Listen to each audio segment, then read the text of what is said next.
গল্প দরজার ওপাশে। রাতের নীরবতা, টিকটিক ঘড়ির শব্দ, হালকা বাতাসের শব্দ। রাত 2টো, চারদিকে নীরবতা, সবাই গভীর ঘুমে। কিন্তু অভি ঘুমোতে পারছে না। কেমন একটা অস্বস্তি লাগছে। দূরে কুকুরের কান্নার শব্দ।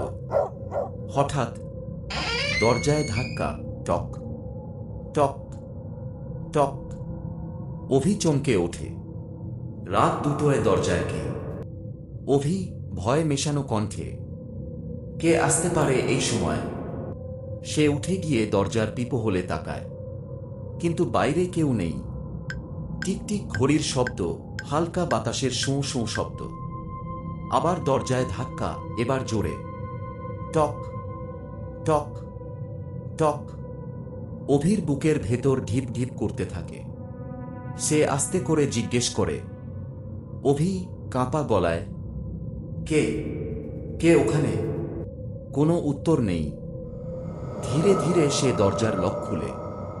দরজা একটু ফাঁক করে। দরজা কপাট কড়কড় করে খুলছে। বাইরে কেউ নেই। হঠাৎ তীব্র বাতাসের ঝাপটা, দরজা সজোরে বন্ধ হয়ে যায়। অভি পিছিয়ে আসে, শ্বাস বন্ধ হয়ে আসছে যেন। সে দরজা বন্ধ করতে যায়।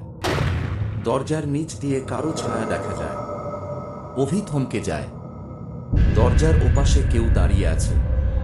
অভি পা টিপে টিপে দরজার কাছে যায়।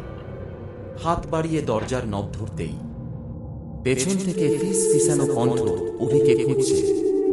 অভি চমকে পিছনে তাকায়।